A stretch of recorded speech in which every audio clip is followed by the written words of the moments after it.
दोस्तों नमस्कार।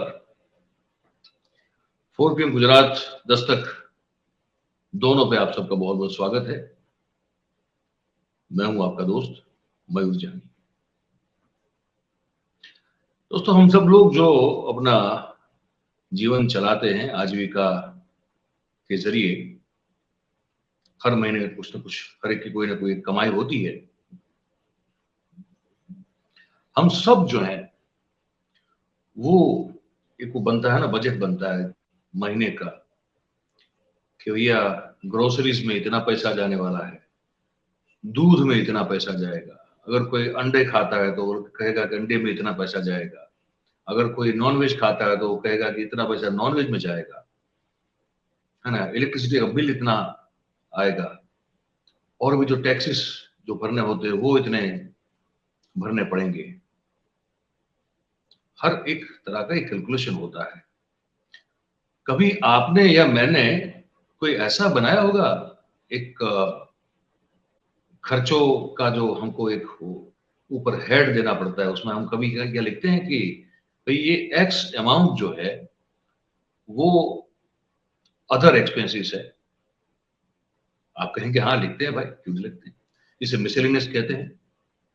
बात भी सही है, मिसलेनियस एक्सपेंस होते हैं, लेकिन वो जनरली जो है वो जब कोई कंपनी चलती है, चाहे वो LLP हो, PD हो, प्राइवेट लिमिटेड हो, वो कंपनी के लिए होता है, चलाने के लिए। हमारे आपके जैसे जो मध्यम वर्गीय लोग हैं वो एक कंटिजेंसी फंड एक तरह से रखने की कोशिश करते हैं अलग से, ताकि कभी कुछ जरूरत हो जाए, कभी कोई बीमार पड़ जाए, कभी कुछ इमरजेंसी में कुछ पैसों की जरूरत हो जाए तो किसी के सामने हाथ फैलाना ना पड़े, हम खुद ही जो है उसको मैनेज कर सके। लेकिन जब सरकार बजट पेश करे और बजट में हर बार पिछले 5 साल से लगातार हजारों करोड़ रुपए ऐसी जगह पे आवंटित करे, उसको आवंटित ऐसी जगह पे कर दे जिसके ऊपर कोई सिर नहीं है,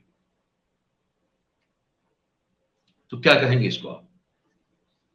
20,000 करोड़ रुपया आवंटित कर दिया, कहां पे? अदर्स में। अदर कौन है, तो कहां जा रहा है वो पैसा? इस बात को लेकर CAG का जो रिपोर्ट आया है, जो सरकार हमेशा सत्र के अंतिम दिन रखती है बजट सत्र में, तो गुजरात सरकार को लेकर उनकी जो कार्यप्रणाली और कार्यशैली और हर चीज का जो ऑडिट करते हैं, है ना, कंट्रोलर एंड ऑडिटर जनरल जिसको कहते हैं, controller and auditor general, short form उसका होता है CAG, यहाँ हमारे यहाँ उसको कैग भी कहते हैं। तो कैग का जो रिपोर्ट है वो ये सवाल खड़ा कर रहा है और गुजरात सरकार की पारदर्शी एडमिनिस्ट्रेशन की बात की धज्जियां उड़ा रहा है। हम आपको थोड़ा विस्तार से बता दें, वो रिपोर्ट जो आई वो रिपोर्ट है हमारे सामने, ये रही।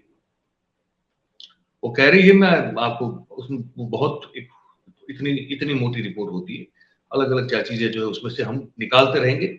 आज के दिन नहीं, अभी कुछ 3-4 दिन तक उसमें से रिपोर्ट में से हम कुछ न कुछ निकाल के आपको बताते रहेंगे, क्योंकि उसमें फिर आपको बहुत सारा पढ़ना भी पड़ता है, एनालिसिस करना पड़ता है।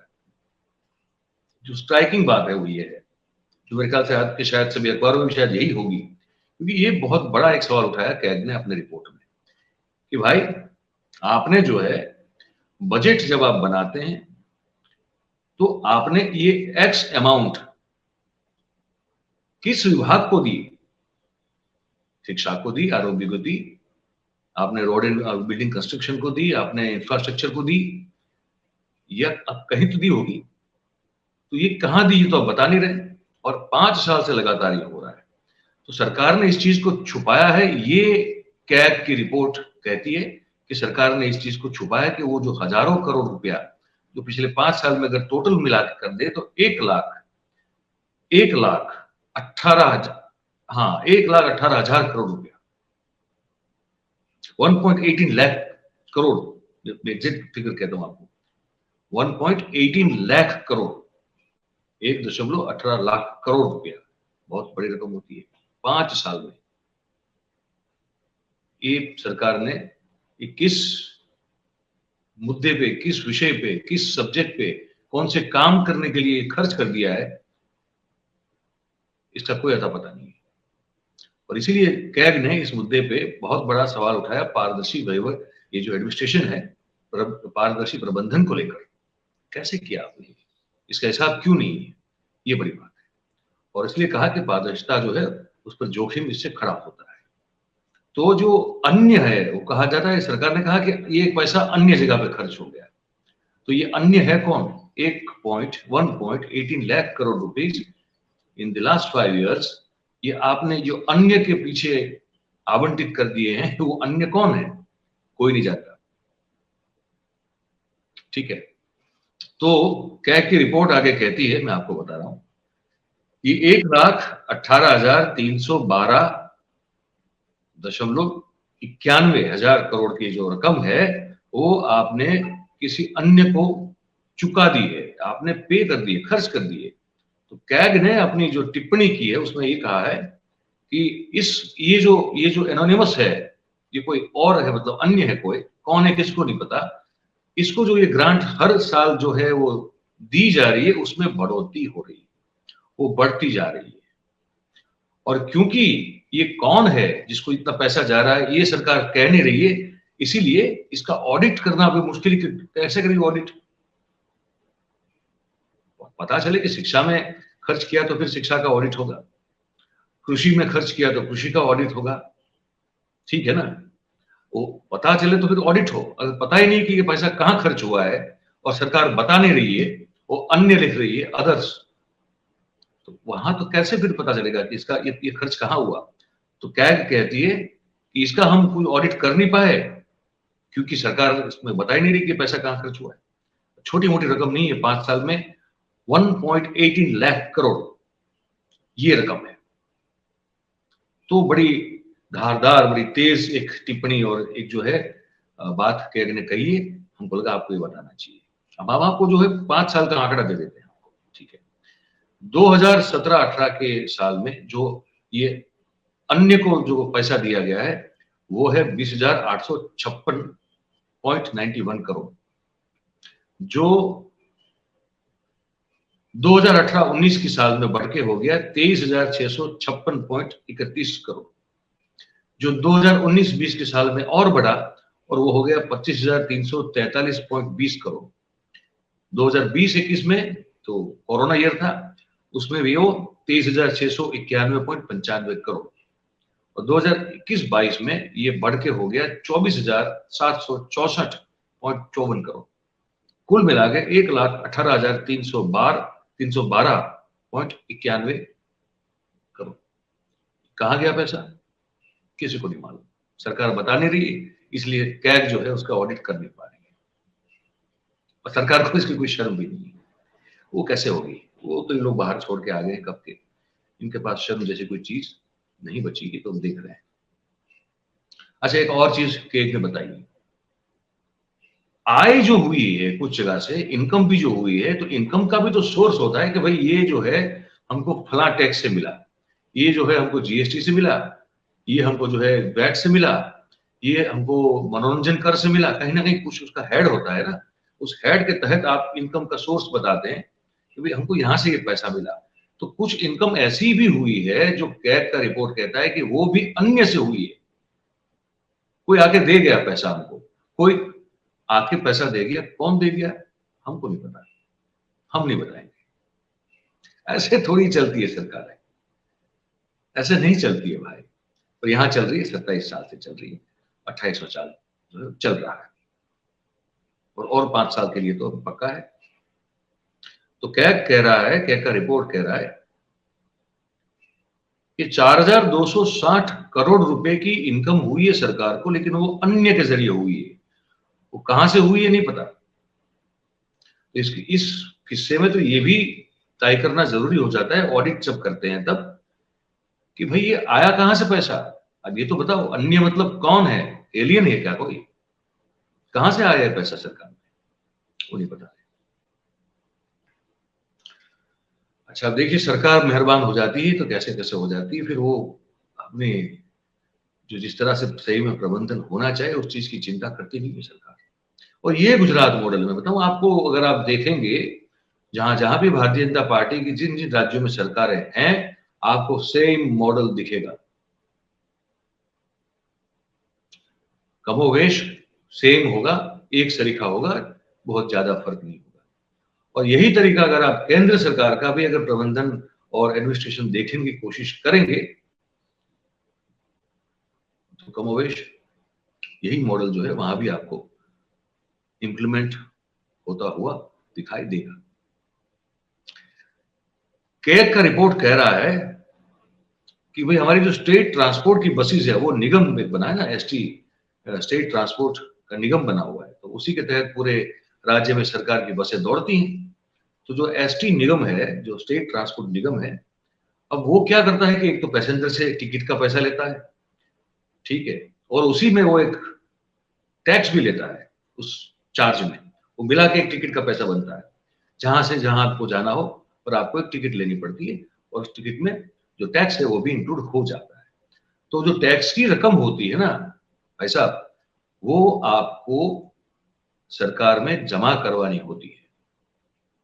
टिकट का खर्च तो आप रखेंगे क्योंकि आपको भी कमाना है, लेकिन जो टैक्स है वो आपको गवर्नमेंट में जमा करवाना होता है। तो एसटी निगम ने वो टैक्स जमा नहीं करवाया, ठीक है, क्योंकि जो 7th पे कमीशन था उस तहत उनको अपने कर्मचारियों को एरियर्स के साथ पैसे चुकाने थे, और हमारा एसटी निगम उस स्थिति में था नहीं कि वो एरियर्स के साथ अपने कर्मचारियों को पैसा चुका सके, ठीक है। तो सरकार ने बड़ी दिलदारी दिखाई, उन्होंने कहा कि अब वैसे भी आप तो सालों से जो है वो नुकसान कर ही रहे हैं, तो आपको जो है कहाँ आपसे पैसा लेंगे, है ना। तो 48 करोड़ रुपए की राशि थी जो कि टैक्स की राशि थी, जो कि सरकार को जमा, सरकार के पास जाकर एसटी निगम जो है उसको जमा करवानी थी, वो पैसे भरने थे, वो एसटी निगम भर नहीं पाया।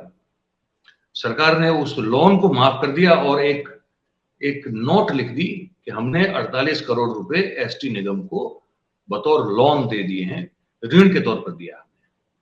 अच्छा, तो आप जब मुझे या मैं आपको अगर कोई ऋण देता हूं तो हम लोग तय करते हैं ना कि भैया ये कितने समय के लिए, समय सीमा क्या होगी इसकी, 1 साल, 2 साल, 3 साल, 4 साल, 5 साल, 10 साल, कुछ तो होगा उसका। और फिर उसमें भी तो आप इंटरेस्ट लेते हैं, आपको मुफ्त में तो कोई थोड़े पैसे देता है, इंटरेस्ट लेते हैं फिर लोग। तो कुछ ऐसी शर्तें तय हुई, तो कैग का रिपोर्ट कहता है कि बिल्कुल नहीं। तो वो समझ में नहीं आ रहा है कि कितने समय में ये लोन जो है 48 करोड़ रुपए की वो एसटी को वापस भरनी है और कितना ब्याज चुकाना है, इसका कोई जिक्र नहीं। एक बड़ी महत्वपूर्ण जो बात कही है कैग ने अपने रिपोर्ट में, वो ये है कि देखिए हर एक सरकार जो है वो उस पर ऋण होता है। हमारी सरकार में भी 3.21 लाख करोड़ का ऋण है, ठीक है। तो ऋण को आप अदा करते हैं तो उसके लिए अलग से एक वर्टिकल बनता है जहां पे आपको एक फंड रखना पड़ता है, और वो फंड जो है उसमें आपको पैसे जमा कराने पड़ते हैं समय समय पे, उसका एक शेड्यूल डिसाइडेड होता है।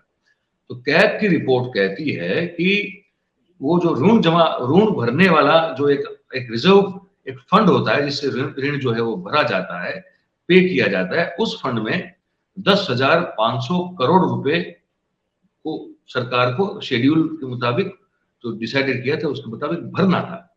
सरकार ने वो 10,500 करोड़ रुपया वहां नहीं डाला, और क्या किया उसे, क्योंकि वो भरना था, अगर वो भर देते तो वो सरकार के हिसाब में क्लियर लिख जाता कि भैया ये तो इसको ऐसे टच नहीं कर सकते, ये डेट भरने का एक जो ये फंड है उसी में उसको जमा करना है। सरकार ने वो पैसा नहीं भरा, सरकार ने उस पैसे को, जो बचा पैसा, उसको क्या बता दिया, अपनी रेवेन्यू इनकम बता दी। गुजरात सरकार ने उसे अपनी रेवेन्यू इनकम बता दी, ठीक है। और ऐसे कुल अलग अलग 10,921 करोड़ रुपए का फंड जो है वो सरकार ने अपनी इनकम के तौर पर बताया, और इसके जरिए जो डेफिसिट वाला बजट था उसको प्लस सरप्लस बजट जो है वो घोषित कर दिया। देख रहे हैं खेल सब, ये पैसों का उपयोग किया सरकार ने अपने डेफिसिट वाले बजट को सरप्लस बजट के तौर पर कन्वर्ट करने के लिए, परिवर्तित करने के लिए। विकास ऐसे होता है, देखिए समझिए, विकास पाने का विकास की नई ऊंचाइयों तक पहुंचने का ये सबसे आसान और सरल तरीका है। तो ये क्या एक और चीज कहती है, ये कहती है, ये भी बड़ी गंभीर बात है, ये जो लिखा हुआ है बड़ा गंभीर है। ये कहती है कि नेशनल पेंशन स्कीम जो होती है उसके तहत सरकार को कर्मचारियों के जो पेंशन जो उनके अकाउंट होते हैं, तो उनमें से जो उन्होंने कटौती की होती है उनकी पेंशन स्कीम में डालने के लिए, ऐसी कुल 2258 करोड़ की जो रकम है, उनमें से 49 करोड़ रुपए नेशनल सिक्योरिटी डिपॉजिट लिमिटेड में कम जमा करवाए। उनको जमा करवाने थे नेशनल पेंशन स्कीम योजना के तहत अपने कर्मचारियों के 2258.62 करोड़ रुपए जमा करवाने थे, लेकिन उसमें से सरकार ने 49 करोड़ रुपए जो है वो काट लिए, वो कम जमा करवाए, और वो जो रकम थी वो सरकार ने अपने इस्तेमाल के लिए रख दी, जो नहीं रख सकते। आप अपने कर्मचारियों के पेंशन के पैसों के साथ खिलवाड़ नहीं कर सकते, लेकिन आपने किया। वो जो 49.5 करोड़ रुपए के आसपास था, 49 करोड़ के आसपास, वो उन्होंने अपने खर्चों के लिए अलग से रख दिया। पैसा था सरकारी कर्मचारियों के पेंशन का पैसा। और अब क्योंकि ये हुआ तो फिर क्या हुआ, अब क्योंकि सरकार अब पेंशन जो स्कीम योजना चलती है नेशनल सिक्योरिटी डिपॉजिट लिमिटेड के तहत वो चलाती, तो उसको क्या करना पड़ा फिर कि उसको 97 लाख रुपीस का ब्याज चुकाना पड़ा। आप समझ रहे हैं ना मैं क्या कह रहा हूं? ठीक से जो है खिड़की दरवाजे खोल के सुनिएगा मेरी बात को। अच्छा, तीसरा बड़ा एक पॉइंट जो है कहा है कैग के रिपोर्ट ने, वो आप सुनिए। जो नुकसान करने वाली कंपनी सरकार की हैं, जो सिर्फ नुकसान कर रही है, ठीक है, ऐसी कंपनियों का भी जो है बोझा ढहने के लिए, भार वहन करने के लिए गुजरात सरकार ने नुकसान करने वाली कंपनियों के पीछे उन कंपनियों को 1.16 लाख करोड़ से भी ज्यादा रुपए दिए, जहां वहां कुछ हो नहीं रहा है, कोई प्रॉफिट नहीं है, ब्रेक इवन भी नहीं है, सिर्फ नुकसान हो रहा है। ऐसी कंपनियों को 1.16 लाख करोड़ रुपए से ज्यादा की रकम जो है, राशि जो है वो दी गई है, ठीक है। और ये सब कंपनियों ने मिलकर कमाई कितनी की? 134 करोड़। दिया कितना? 1.16 लाख करोड़। तो आया कितना? 134 करोड़। तो मतलब कि सरकार ने जो इन्वेस्ट किया इन कंपनियों के पीछे, और उस इन्वेस्टमेंट की कंपैरिजन में अगर आप देखें कि कमाई क्या हुई इन परसेंटेज, तो कुल इन्वेस्टमेंट का 0.12% जो है वो सिर्फ कमाई हुई, उतना ही पैसा सिर्फ रिकवर कर पाई सरकार इन कंपनियों से। और उसमें सबसे बड़ी कंपनी जो नुकसान करने वाली या जो कर रही है, वो जो कंपनी है वो है हमारी नर्मदा निगम कंपनी, जिसमें 739.32 करोड़ रुपए का नुकसान हुआ है, ठीक है। सरकार ने अलग अलग संस्थाओं, अपनी ही अलग अलग संस्थाओं को अब तक 2009 की साल से लेके 2022 तक में इस दौरान 833 करोड़ रुपयों की लोन दी है। लोन के तौर पर 833 करोड़ दिए 2009 से लेकर 2022 के बीच में, और उनमें से एक भी संस्था ने ना ब्याज चुकाया है, ना 1 रुपया वापस किया है। तो कैग ने कहा कि आपको इनसे आपका पैसा तो वापस लेना चाहिए, आपने बांट के रखा हुआ है, जैसे आपने जो है घर के पेड़ पे जो है आपने पेड़ लगाया, उसमें पैसे 2000 के नोट जो है वो उग रहे हो फल की जगह पे, या तो कोई आपको खजाना मिला है। मतलब आप इसका जो है आपको जिम्मेदारी बनती है कि जब आप कहीं पैसे देते हैं, चाहे अपनी ही चीजें, अपनी कंपनी क्यों ना हो, अपनी संस्थाएं क्यों ना हो, लेकिन वो ऐसे भूल जाने के लिए नहीं देते ना, आपको उसका हिसाब तो लेना पड़ेगा। आप कुछ खर्च किया है तो बताइए कि क्यों किया है, और आप उसको वापस लेने की ना चेष्टा करते हैं, ना जिसने आपसे पैसा लिया वो आपको वापस करने की कोई चेष्टा करता है। पैसे तो भैया जनता के जा रहे हैं, पैसे जा रहे हैं, वो तो हमारे जा रहे हैं, आपके जा रहे हैं, इनके तो नहीं जा रहे। तो जनता के पैसों का जिम्मा जो है सही हिसाब से वो खर्च हो, ये देखना किसकी जिम्मेदारी होती है? वो जो सत्ता पे बैठे होते हैं उनकी जिम्मेदारी होती है। तो क्या कह रहा है कि वो जिम्मेदारी आप उठा नहीं पा रहे हैं, आपने उस रकम को वसूल करना चाहिए था, आप नहीं कर पा रहे।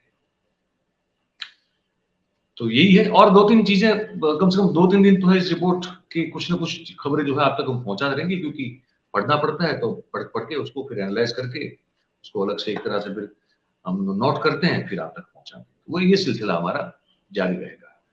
ये कैग के रिपोर्ट पर हमने जो आज कार्यक्रम किया, आपका क्या मानना है उस पर, ये हमको आप जरूर बताएं। और फिर अच्छा लगता हो तो लाइक, शेयर, सब्सक्राइब करें, करवाएं, और हमारे साथ जो है जुड़े रहिए, बस यही उम्मीद करते हैं हम आपसे। आप सब इस कार्यक्रम में जुड़े, आपका बहुत बहुत धन्यवाद। Thank you very much. नमस्कार।